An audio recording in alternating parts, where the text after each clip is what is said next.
What up? What up? What up? It's your boy SK. I'm here with Justin Day.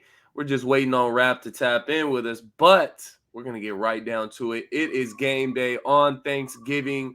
The New England Patriots coming to town to US Bank Stadium. Let's get after it. Let's do this.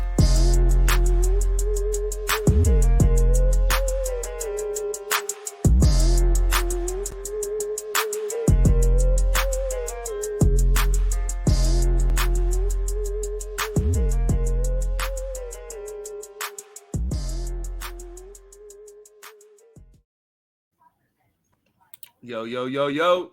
Welcome in. This is the Purple Code live here on game day Thanksgiving. Happy Thanksgiving to everybody out there. Happy Thanksgiving. We're thankful for y'all, and I hope you're thankful for us too. But Justin, how you doing, man? This early Thanksgiving, we're watching this Detroit Buffalo Bills game, which is actually a really good game right now, 17-14 and a half. But how we feeling, man? Happy Thanksgiving. Well, happy Thanksgiving to you as well. You know, Detroit and Buffalo have already put up about more points than you predicted the Vikings game was going to have. So, Detroit, you're a cute little club, but, if you're going to rip off the Vikings Thanksgiving Day celebration, you could do a little bit better job than that. But jokes aside, no, it's a beautiful day. It's nice and, it's going to be 50 degrees or so, give or take. So it's not a white, snowy Thanksgiving, and it's just a beautiful day. So everybody stay safe in your travels, wherever you're going to consume your food, your drinks. Everybody stay safe. Hold on tight to when you be thankful. What's up, Josh? Shout out to you. Happy Thanksgiving as well. But no, it's a good start to the day, and hopefully the Vikings can have a little bit of a better performance than they did Sunday. So, but it's a wonderful Thanksgiving day. We're going to eat a lot of food. Yucky last Sunday, but we're not going to talk about that. We got a game today, man. We got to get over that. We got to come away with the dub. That's the most important thing right now. I think it's going to be a rough go of it. It's going to be a mucky game just because that's how the Patriots are, and that's how we are, if we're being honest. We make everything mucky. So, but be sure to drop your comments in the comment section and hit that share, guys. If you haven't already, hit that share button. Help us spread the wealth with this Vikings content. And if you don't already, go ahead and hit that subscribe button to our YouTube, The Purple Code. And as well, follow our new Facebook page at The Purple Code backup page, because our old one got hacked, unfortunately. And absolutely follow us on Twitter as well at The Purple Code 1, and on TikTok and Instagram at The Purple Code. So be sure to do all that. But how you feeling about going in tonight's game, man? How are we feeling? I feel good, and I don't feel great, because it's hard to feel great after what we witnessed just a few days ago. But for all the credit we've given Kevin O'Connell and how he has changed the culture or the environment from the previous regime, this was his first real, let's just call it what it was, an ass whooping. Okay. Yeah. So I think there's going to be I hope there's going to be some pride to say, all right, I done not only got myself beat to death, I got out-coached and out-schemed by Mike McCarthy. I better have my A game, because the emperor himself is in town. So I think this will be a good test, not only for the players, but also the coaching staff, because when I dropped my preview earlier, I said, listen, and you mentioned this yesterday, you can't go in there with just who you are. I know Kevin O'Connell wants to run that Rams offense, 3 wide receivers, this, passing this, scheming this. When your offensive line is as beleaguered as it is, you have to adjust. You have to keep a CJ Ham or a tight end in to help pass protect, because the key to this offense, as we all know, is Kirk Cousins. We love him, hate him, whatever the case may be. He had no chance last week. So you better give him a chance, because this New England defensive line is every bit as stout as Dallas's is. So of all the matchups and all of this, and, comparing Justin Jefferson to Randy Moss and having the Randy Moss 3-touchdown game against Dallas in the back of our minds, because this is another anniversary out of it, is on the same day on the calendar. You got to start with the basics, and that is in the trenches, because you could have Randy Moss in his prime, Justin Jefferson in his prime, Jerry Rice in his prime, and whatever quarterback you want.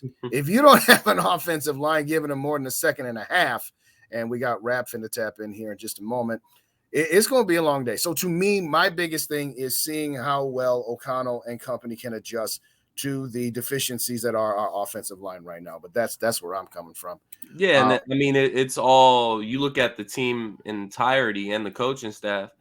You want to see how this team responds to a big loss like that. Right. You know, we saw how we responded from the Philadelphia loss, which, you know, it took us a while to kind of shake that off, and we finally pulled away in that fourth. It was the Lions game, if I'm not mistaken, after that Eagles loss. So it took us a while to kind of get into things. We actually came away with the victory, even though it was nice and mucky and ugly. But Right. we got to see how we respond to a loss like that. What kind of attitude is this team going to come out with? And that's going to tell you a lot about what this team is and how far we could possibly go. So what's good, I Rap? agree. What's up, Rap? What's good?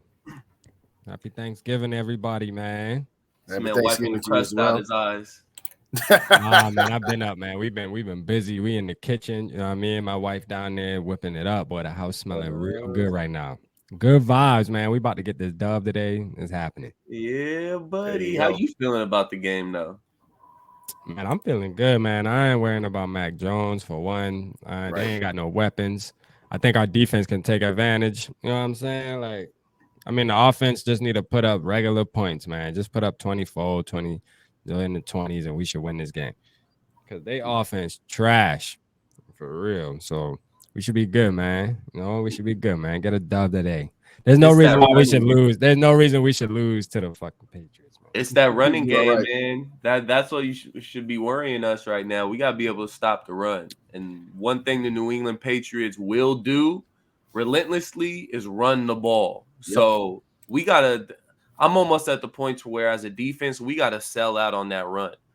And, I mean, I'm cool with Mac Jones beating us. Mac Jones beats us. Mac Jones beats us. It is what it is. But you can't go into this game allowing them to do what they're so good at, and that's running the ball. They got Damian Harris back last week.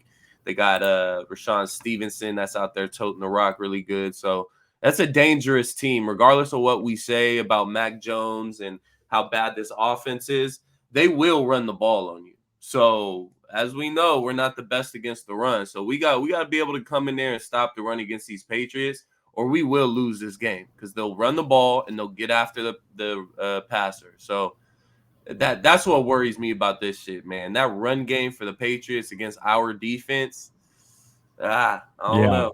Yeah. I said the same thing. I said put 9 guys in the box, take away their running game, and let Mac Jones beat you. If Mac Jones beats you, then so be it. But I would rather, even if he comes out in the first half and, you know, throws for 175, 225 yards and a touchdown or two and puts up 14, 17 points on the board in the first half, I am okay with that as long as you are shutting down the run, because it is my belief that even though we are down a couple corners, Rap Guy Dantzler, Caleb Evans, and the fact that Andrew Booth Jr. is just not cutting it right now, let's just leave it at that. We won't be too negative towards somebody on Thanksgiving Day, but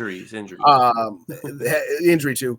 But to me, shut down the running game and then take your chances after that. Because at the end of the day, for me, I don't think, as long as you do what we talked about offensively, which is to just make sure that Kirk Cousins is comfortable, I think the offense will get enough to get it done. And then we take our mini bye and go from there. Want to give some shout outs here real quick because we got some people in the chat. Happy Thanksgiving to you, Jim. He said he's going to be at that game, so safe travels to you and yours as well. Knowledge, thanks for joining us. We appreciate you as always. Yes, they are wearing the purple rush, so they're going to have the purple on purple with the yellow numbers and trim. So it's going to be another one there. And again, shout out to Daryl. Happy Thanksgiving to you as well. I forgot to do this earlier. So before I get any further, let's give some love to our sponsors here. That's Renale's Pizza and Pasta. They are located on Wood Lane Drive in Woodbury off of I-494 and Valley Creek Road. And who else we got? None other than Nautical Bowls. They are also located in Woodbury. They are located on Hudson Place, and that's off of I-94 and Woodbury Drive. There, now I don't got to remember to forget to remember it, or remember to forget, whichever way you want to go on that. So anyhow, there you go. Yeah, shout out to the Madisons, man. Shout out to the Madisons. Always tapping. I appreciate you, Darrell. Absolutely. We getting a touchdown from Alex today, man. I'm gonna need an answer from that because I predicted it yesterday. I'm gonna need an Alex touchdown. I'm gonna need the Dalvin touchdown. I'm gonna need a big game on the ground, man. It's gonna be a big game on the ground for the run game. That's what I'm predicting. And I think that's the best way to go about it, to keep that pass rush of New England. I mean, we saw how devastating a pass rush can be in general, particularly against our O-line. So I agree with you. This has got to be a running game, a Cook and Madison show, so to speak. Well, I mean, you look at last week, and I understand we were kind of, digging ourselves in the hole, and Dallas was kind of playing this, I guess you can say, shell defense. Don't give anything up deep, especially when you're up 20, 30 points. You're not going to necessarily be focusing on the run. But Dalvin was breaking off, 5 yards, 5.5 yards per carry last week. So you got to take that and come into this game, which, again, this is a better run defense than the Dallas Cowboys is. But you cannot come into this game and say, oh, well, I'm going to drop back, 30 to 40 times this game and just chuck the ball around. That's not going to work. Nope. That's going to make the game look a whole lot like last Sunday, because not having Christian Darrisaw is huge for this offense. And I know people know it's a big deal, but I don't think people understand how big of a deal it is. We saw how bad Blake Brandel was last week. Terrible.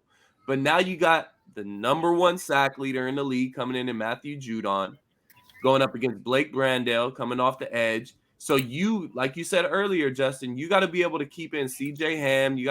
We don't have Ellison yet. He should be back next week or the week after, but you're going to need to bring in an extra blocker to deal with that. We cannot depend on Blake Brandel to handle Matthew Judon one-on-one. There's just no way possible we can rely on that. So you got to have the mentality of smash mouth football. I'm going to pound it down their throat. And it's got to go back to that Mike Zimmer type of offense. I hate to say it. Run first, predicate the pass off the run, and you win this game. Yeah, it's going to be one of those type of games today. Hopefully we win this game. I think we will win this game, though, only because the Patriots just ain't the same. I think people get caught up on when they hear the Patriots, like they just get caught up on Tom Brady era, like they get caught up on the name, but they definitely not the same Patriots as we used to.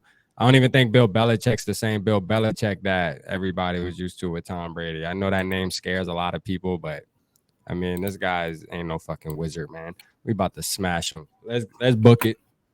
But y'all know how I rock, man. Y'all know how I rock. Look here, we about to book it today. I ain't scared of Bill Belichick. That boy falling off like a bad bag of dope. And then we got Mac Jones. You feel me? Mac Jones. There's no reason Mac Jones should beat us, man. I don't care, man. What our defense. Man, we should not lose to Mac Jones. That's the 85th overall player in the league last year. So they say. Better than Kirk Cousins, apparently. So they say, allegedly, yeah. Allegedly. The only thing I do give them is their rush defense, like you were saying, with Brandel, man. Like, that's going to be one thing we got to pay attention to, because we know that's a trickle-down effect. If they start getting pressure on Kirk Cousins, it's primetime game, the whole world's watching, he will go in a shell. It just is what it is. Well, I think the one thing we got going for us is that their interior defensive line isn't necessarily the strength of their defensive line.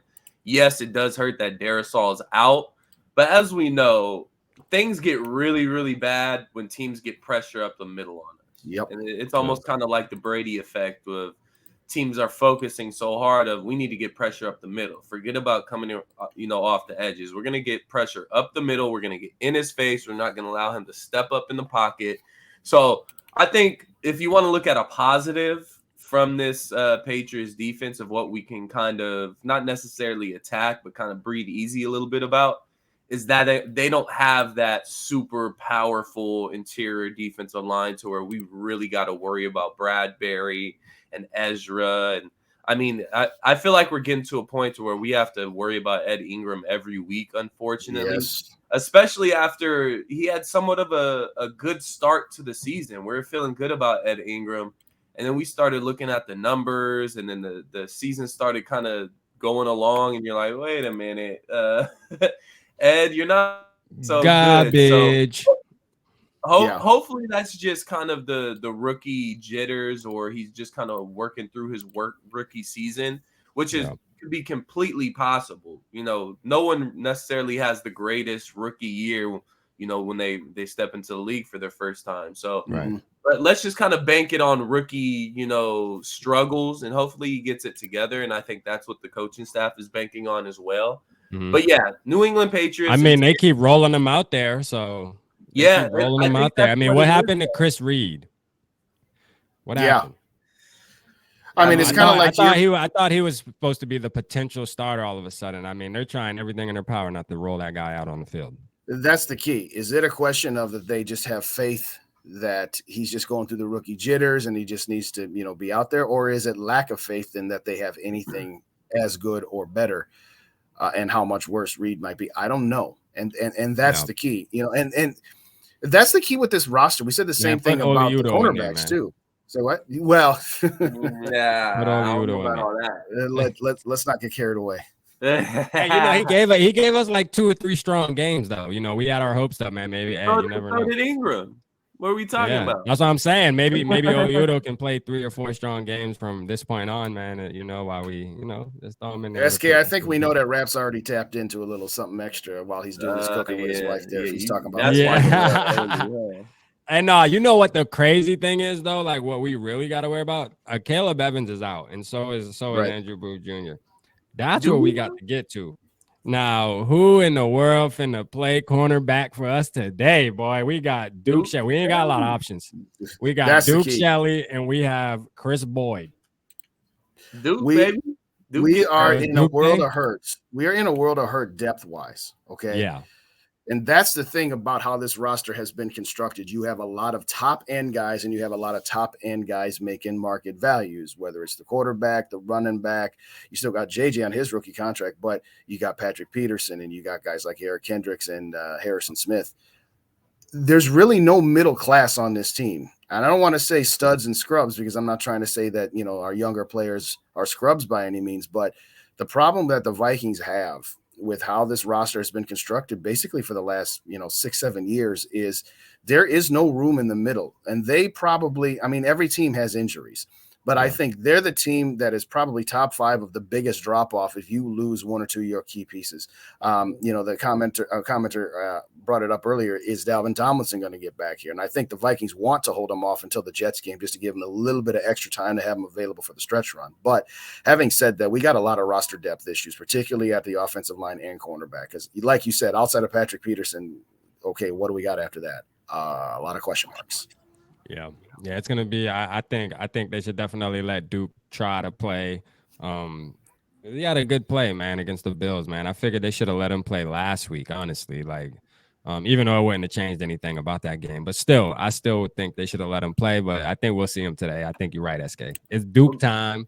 The good thing for us though is this Patriots offense isn't an offense that's going to go out there and line up 4 or 5 wide receivers. Yeah. You're not going to see more than 2 or 3 receivers on the field. So we don't have to necessarily worry about digging deep in the bag, of bringing out cornerbacks or having to have Chris Boyd come in and play slot corner against a 4-wide offense. That's not going to happen. So grateful for that. And I think that's one of the things we can kind of chalk up as a win before the game. Hey, look, we got a Caleb Evans out. Obviously, Cam Dancer's out. But if we wanted any game to lack corners, this would be the game. We can kind of get away with it. We're going up against Mac Jones, who's struggling, going up against a wide receiver core who's not very strong. Their number 1 wide receiver right now is, I think, Devontae Parker, Jacoby Myers. So you don't necessarily have the threat that we faced the past few weeks in CeeDee Lamb and Tony Pollard and Stephon Diggs and Gabe Davis. So we don't necessarily have a guy we need to key on. You just got to play defense, man. Duke Shelley's got to come ready to play, understand the situation, and hopefully he gets that pick I predicted, man. Well, it's the next man up mentality. That's going to be this case today, that's for sure. Watch Bill Belichick come out first play of the game and line up 5 receivers right after he said that. Like he did back in, 2006 when we had the Williams wall and Bill Belichick just threw the ball 50 times and ran like 5. Yeah. Well, him knowing, even though I'm not scared of Bill Belichick, but him knowing that, he probably will try to expose that though. I mean, realistically, he probably will say, well, yeah, he might, but he knows he don't got the quarterback that can take advantage of that, so it don't matter anyway. True. That's true. According, Mac Jones will not take advantage of that. Like, seriously, he's gonna be just throwing it up. You know what I call them? F it balls. We should be able to pick them things off, man. Harrison Smith. Let's eat, Harrison. side note, these Lions looking good against these Bills, right? I see that, man. I see that. They keeping it close They're right now, making a push man. for these playoffs, right? 14-17, man. The Lions are not making the playoffs. Stop it. Stop it, man. Stop. No. If they Come make the Christmas playoffs, time, they we are will in be in that trouble. hunt.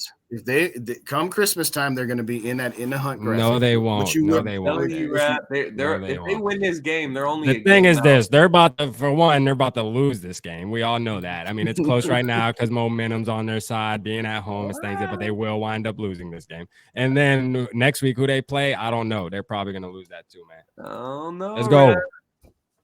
They're gonna be 4-8. Stephon Diggs is hurt. Yeah, Diggs hurt us. Yeah, he got up though. He walking off. He's straight.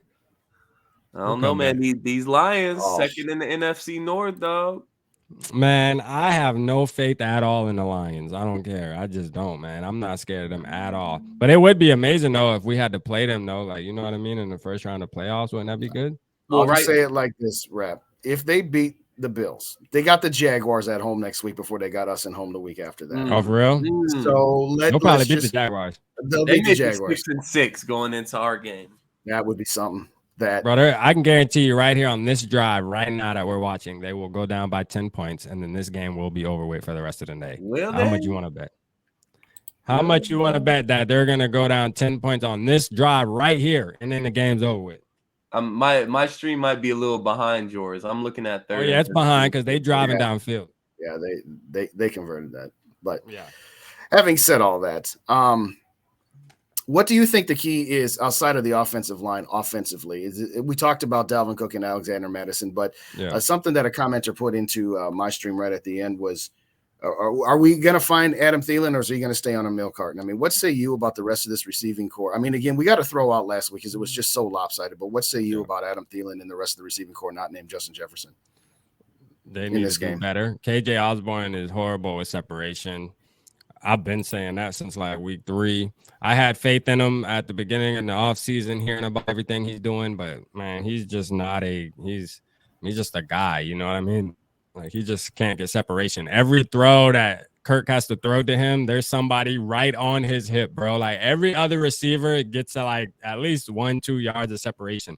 This man gets nothing, dog. Like unless it's a game winner, you know what I mean? Unless it's a game winner.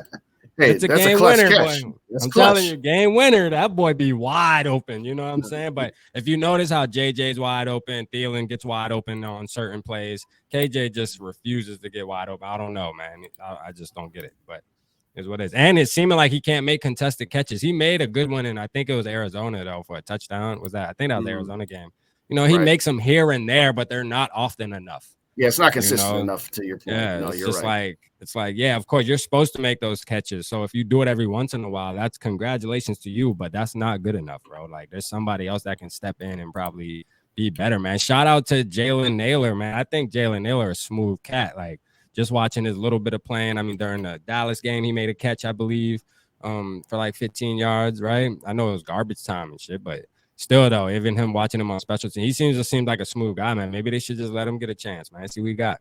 See what he got in game time. He was good coming out of college. He's like he reminds me of Stephon Diggs, bro. Like his college tape and stuff. So y'all miss BC yet?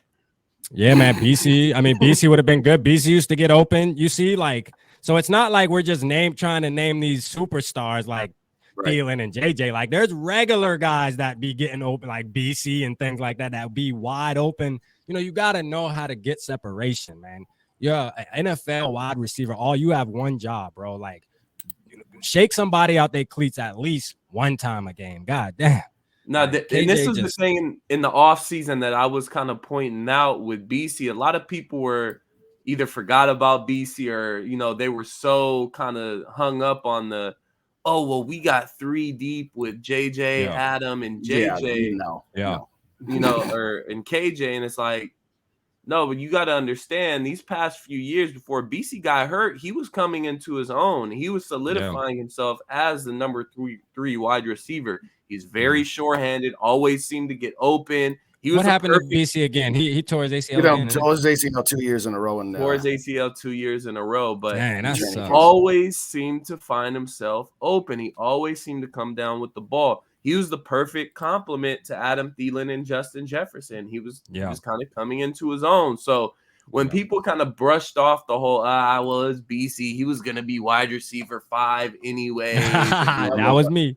And it's like, no, you got to understand that with the little things, especially with what Kirk was saying, with what Kevin O'Connell was saying, he was playing a part in this offense. They were planning on using him in this offense until he got hurt. So losing BC Johnson was, I'm not going to say it was a big deal, but it was a deal in this. Man, bring ISM back, man. Well, I'm just you know who he reminded me of a little bit? I said that for you. Yeah, you knew you always instigating. Dave's right about that. You do always instigate that. But jokes from that perspective is this. You want to know who he reminds me? He reminds me of who was that guy number 17 in 2017? Wright. Jarius Wright. Jarius Wright was a side. Jarius Wright reminds me more of like, hey, I don't think you think that. Bring Jarius back. I don't know about that. Give me Jarius back. Jarius Wright was a lot. Where I'm going with this is that BZ was not like this blow the top off the defense. Whatever. But Jarius Wright was though. No, I'm saying they were both solid. Like, how many times did we say, oh, there's the obligatory 2 catches for Jarius Wright for 42 yards and 2 first downs. Right. And BZ was starting to become that where, okay, he's not a superstar, but he's a solid guy that on 3rd and 9, when you need an 11 and Thielen and Diggs or Thielen and Jefferson were double covered or whatever the case may be, because you know you're going to start there, the guy that would always come through. Whereas to your point, Rap, KJ's just not that guy. Yes, when he gets some one-on-one coverage where he's just going deep, like that game against Pittsburgh last year or the game winner earlier this season. Why? Because they were down 4 and teams were focusing on Jefferson and Thielen and at the time, the Cook and the tight end. So yes, he was left with what the scraps are, but that's all well and good, and that's a good thing called clutch. But he's not as consistent as those other 2 guys were. And I think that's to your point, SK, what we really need right now is a consistent 3rd wide receiver. Yep, most definitely. Consistency is key.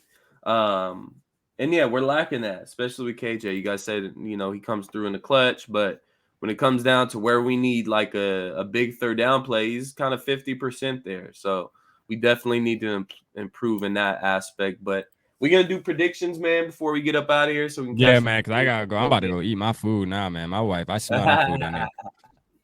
Man. That. I got what we're going to do? We're going to do a bold player prediction too, or we're just going to predict the score? Yeah. Give it to me, man.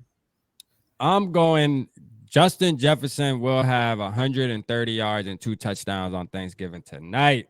That's my player bowl prediction. My final score is still what it was, man. 28-21, I believe I put. Hold on. I always got to double check, because I feel, 28-20. 28-20. 28-20, yeah. And I think Justin Jefferson will have 2 tutties tonight with 130 yards. That's my bold prediction. All right, for me, man, it's going to be mucky, just like I said earlier. I think half of the people here watched our live yesterday, so they kind of already know their prediction. But it's going to be mucky, man. If you look at all the Thursday night games this season, I think besides one, they've all been low scoring. They've all been the under as far as overall score. So it's going to be mucky. It's going to be low scoring. It's going to be a defensive battle. And that makes it extremely tough on us going up against the Patriots. That's exactly the type of game the Patriots want to play. And like I said yesterday, something's telling me this is a loss, but I'm going to say we win this game. And it's going to be ugly. We're going to win it 16-13. With us scoring a late touchdown, missing the extra point, giving the Patriots an opportunity to tie the game as they march downfield, but they're going to miss a last-second field goal, and that's how we're going to win the game. That's how I feel the game is going to go. Just typical Viking stuff. But, again, I think it's going to be a big game on the ground for Dalvin Cook and Alexander Madison, and I think Duke Shelley gets an interception. Yeah. Well, I'm going to stick to what I've been saying all week, and that's 27-17 Vikings. I think it's going to be a close game, but I think that the offense, while it's not going to blow the doors off people, I think it's going to be solid. I would love to see Jefferson go, Randy Moss Jr. on the bit to your prediction there, Rap. But I think the key to this game, realistically, is making sure Kirk Cousins doesn't get sacked and put us back into 2nd and 3rd and long situations. So my bold prediction is Kevin O'Connell is going to adjust, and that Kirk Cousins will not be sacked more than 2 times, that he's going to be sacked 2 times or less, which coming off of a 7-sack game and however umpteen pressures he we'll had, take that. We will how many seconds does Kirk is allowed to hold the ball before we get to start blaming him for holding the ball too long? I'm gonna say it like this. I said the only play last week that can be put on Kirk Cousins was that first one, because that's exactly what happened. 3rd and 3 or 4, 3-step drop, and I've used the line, stood back there like the Statue of Liberty and decided way too late, maybe I should start moving here because somebody's about to hit me, and then Parsons hit him and fumbled the ball. That is the only play that you can say that's a bad play on Kirk. The rest of it, we can't say nothing about it. It's not his fault TJ Hawkinson dropped that touchdown pass as an example, or that the game got out of hand. A lot of that relies on the play calling too. So if the play call asks for him for a 5-step drop and you got all these long developing routes, then Kirk's just kind of waiting for those routes to develop. Now, we can blame Kirk, but at the same time, we got to look at this offensive scheme to where, ooh, let's go Detroit. That didn't end in a touchdown wrap. Told you. Anyways. You lost that bet. Who had it earlier said you better pay up that bet? I'm going to put it back up there. Here it is. There you go. All right, man. Pay up on that bet, Rat. Who said that? Oh, Al, you better pay up on that, man. We didn't put no price on it. Don't worry. It ain't over yet. They got to score at least, though. They're gonna go down by 10. They got to score at least.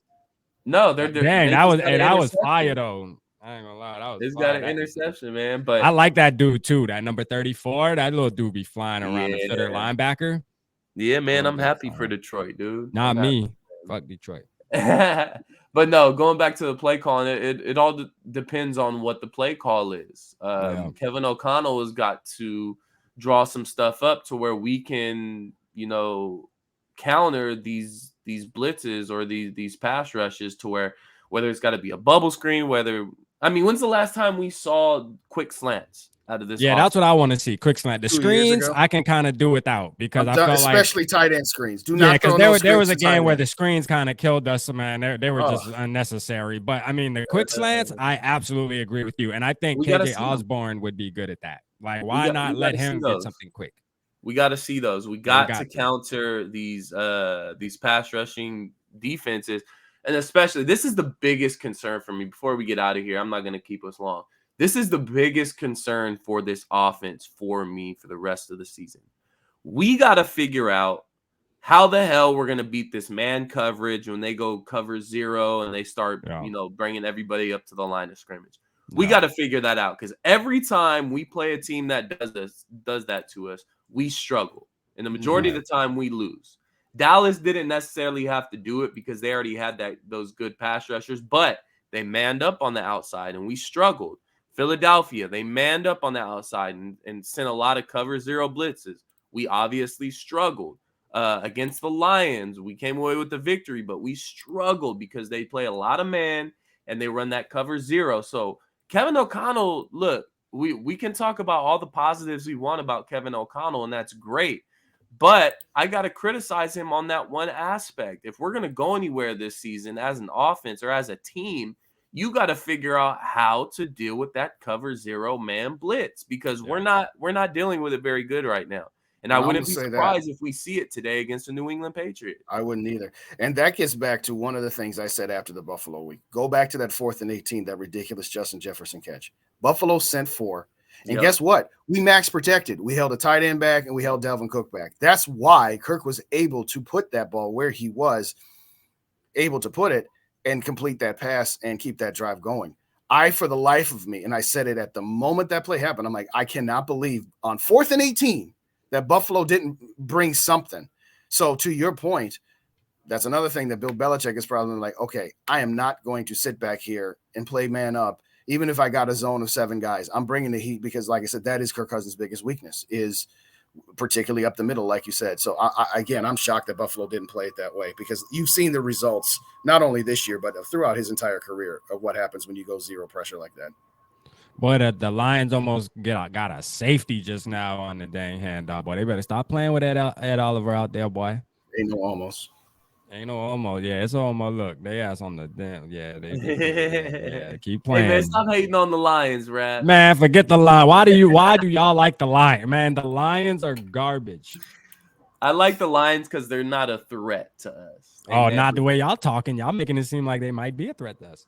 That's not what anybody I'm saying said. They're gonna make a push for the playoffs. Nah, they ain't making no push. What do you consider a push? What do y'all so that means they got to be in the hunt at the end, right? Yes, that's what I said earlier. Come Christmas time, they will be in the hunt graphic. Okay. That's what we said. Okay. They'll probably be on life support, but they'll be in the hunt. They got tiebreakers against the Packers. They're gonna be at the very bottom of that hunt list. That's gonna be at the very bottom where it's like mathematically, yeah, but nah. You know what I mean? They got like an 8% chance. I'm telling you, they got the safety. They got a safety? Yeah, they got a safety. They got a sack. Like, come on, man. You know, ain't no playoff team doing no shit like that.